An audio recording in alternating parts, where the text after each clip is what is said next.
C'est quelque chose de très important pour la municipalité parce que quand on a fait notre campagne électorale et quand on est venu à la mairie de Pornichet, j'avais une idée en tête, c'est de faire parler de Pornichet, monter Pornichet en haut de l'affiche et économiquement aussi d'avoir des échanges fructueux avec l'Espagne mais aussi avec l'Angleterre, de penser aussi à la cornouaille anglaise.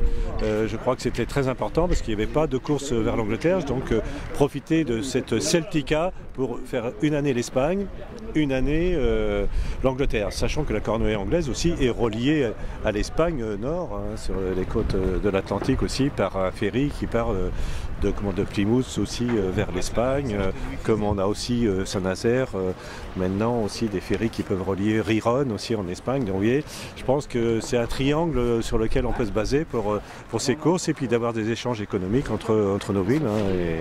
Et je crois que c'est important. Donc le maire espagnol l'a bien compris. Maintenant, étant donné que l'Espagne, la partie San Vicente, la pêche diminue de plus en plus et donc il faut trouver d'autres sources de financement. Donc le tourisme, le bateau peut être aussi de plaisance quelque chose d'important pour eux et pour nous aussi.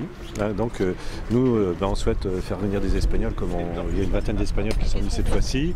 L'année prochaine, des Anglais sont prévus aussi à Pornichet, notamment à travers comment ça s'appelle, une association qui s'appelle Daphné du Maurier. C'était une écrivain anglaise dont Hitchcock s'est inspiré pour ses films, Les Oiseaux, l'Auberge de la Jamaïque et autres.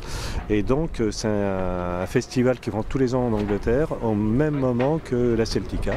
Donc avant la Celtica, les Anglais viendront débuter leur festival en France, une première, donc pour la baie de la Baule. D'ailleurs maintenant la Baule commence à être intéressée.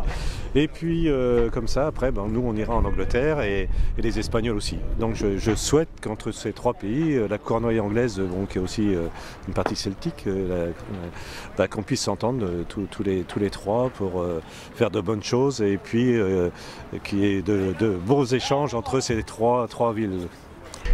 Okay. À Pornichet, on a 150 associations. Vous savez, entre l'Office du tourisme et les associations, on dépense au moins plus d'1 million d'euros tous les ans. Donc c'est un budget quand même assez énorme. Mais c'est tellement, disons, très fort à Pornichet, le système associatif. Et moi, ça me plaît beaucoup parce que ça montre le dynamisme d'une ville. Et donc, fédérer tout le monde est très important.